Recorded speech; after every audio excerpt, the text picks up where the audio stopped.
How would you respond to the charge that anti-Zionism is the new anti-Semitism?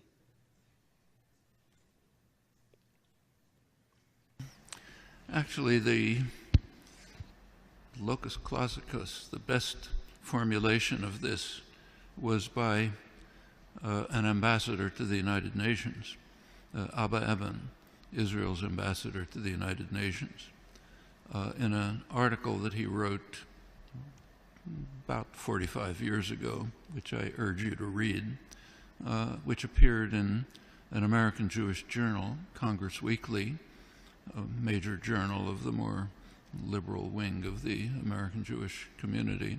He wrote an interesting article in which he was then UN ambassador from the State of Israel. He advised the American Jewish community that they had two tasks to perform.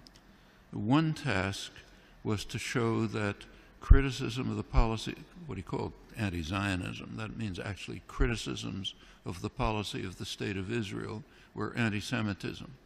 That's the first task. Second task, if the criticism was made by Jews, their task was to show that it's neurotic self-hatred, needs psychiatric treatment. And he gave two examples of the latter category. One was I.F. Stone, the other was me. So we have to be treated for our psychiatric disorders, and non-Jews have to be condemned for anti-Semitism if they're critical of the State of Israel.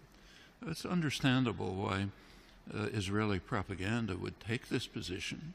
I don't particularly blame Abba Eban for doing what ambassadors are sometimes supposed to do, but we ought to understand it.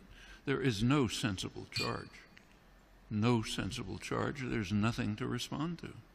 It's not a form of anti-Semitism. It's simply criticism of the criminal actions of a state. Period.